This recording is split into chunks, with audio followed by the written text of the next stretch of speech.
If you're heading out the door this morning. Yeah, it definitely is. You do not need to forget that jacket as you head out the door. And I don't think it'll take you too long to realize that, hey, I might need one. It is very cold out there, below freezing for us here in Augusta. We're sitting at 30 at the moment. I think we'll drop a few more degrees before the sun rises for us. We're tracking a little bit of cloud cover for us. And I know you're seeing a little bit of that wintry mix up there. I don't think that's even making it to the ground. That's definitely not going to make it to us here in Augusta.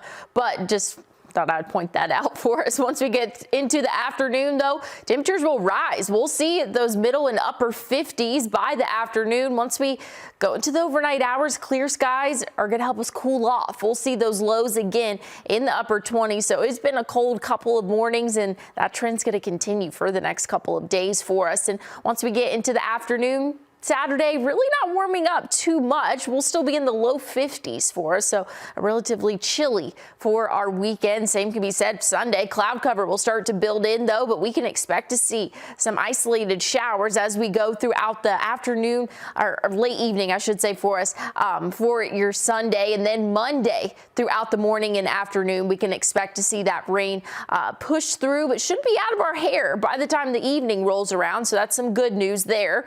Looking at wind gusts throughout the day today, those wind speeds could be anywhere from 25 to 30 miles per hour, I should say, wind gusts. So just know it is going to be a breezy day for us. So just be prepared for that. If you have any trash cans, outdoor furniture, things like that, it is going to be breezy out there. Looking at that temperature outlook over or in the next 6 to 10 days for us, below average. So a very cold forecast in store for us once we get into the middle and end of next week. So that rain's moving in, bringing in some colder air along with it. Look at the end of next week, we can expect to see highs only reach those upper or lower 40s, excuse me.